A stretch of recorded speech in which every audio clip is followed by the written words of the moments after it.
Hello, I'm just going to do a little video to explain this book stand that I recently completed as a sort of a contract job. It's intended for large books such as the Radio Amateur's Handbook or dictionaries or whatever to be mounted and on and rotated like so. It also features four different height adjustment or angle adjustments with this mechanism in the bottom here. You can lay completely flat, and it's made completely out of solid oak. So now I'm going to go and talk about how I made all the individual parts of this book stand.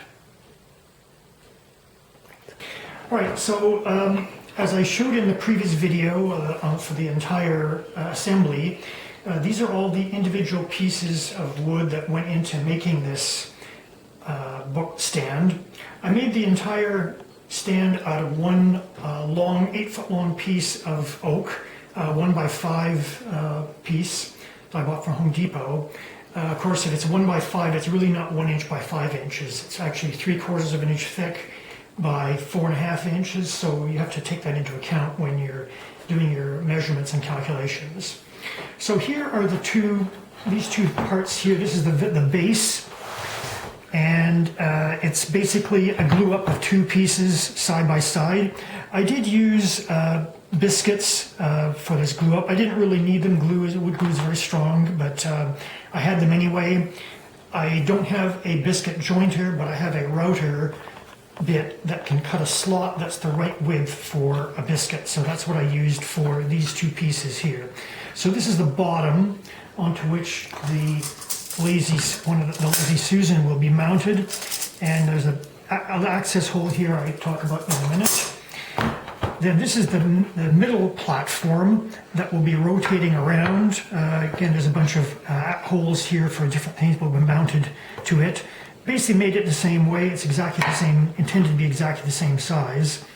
As you can kind of see for the edge treatment here, I did a slight round over with a router, so it wasn't too sharp.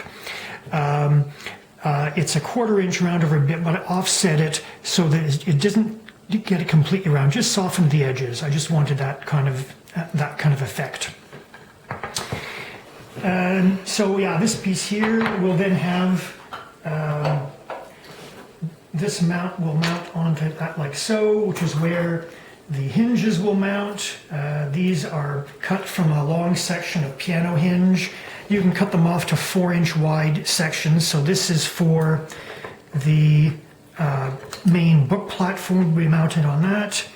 And then I've got another one here for the holder for the angle setting, which I'll show you in a few minutes. Onto this also are these notched pieces here, which are going to be for adjusting the height of the easel or of the book rack. And there's notches here that will accept this steel rod into these 3 locations. And here is the main book platform. It's a 3-wide glue up, although I did trim it down a little bit. I felt it was a bit too wide with 3 4.5 inch pieces, so I cut about 1.5 inches off. It's about 16 wide, about 13 tall. And here is the ledge onto which the books will sit with 4 screws, a little bit overkill, but I think that'll do the job. And so as I mentioned, this will mount like so with this hinge on the back, and I'll put that together later on. And on the back, and lastly, this is the height adjustment or the angle adjustment piece. So this steel rod goes through like so, and it will engage these pieces here like so, and actually goes like this, and there's a hinge on this here that will mount on the back of this platform.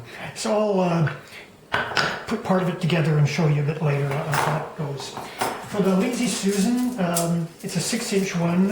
It's quite overkill for this, I think. As I mentioned, there's an access hole here, because if you want to actually mount a Lazy Susan like this between two pieces, you need a way to get access to the screws to attach them.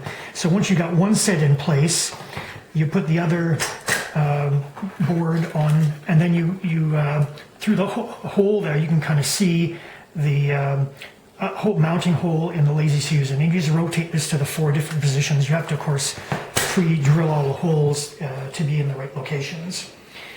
So that's basically, in this case here, the sets of holes are in different, and the 2 plates are in different diameters, but here's an example of a smaller Lazy Susan where the holes are both on the same diameter, and you just have to be careful about them hitting each other when they're rotating around so that you can't use screws that are too tall. But this was, I thought, a bit too small.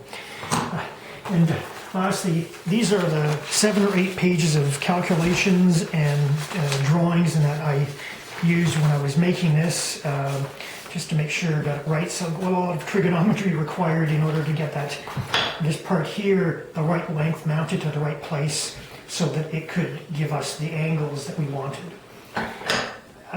So that's about it. It was a great project to work on, a lot of fun, and learned a lot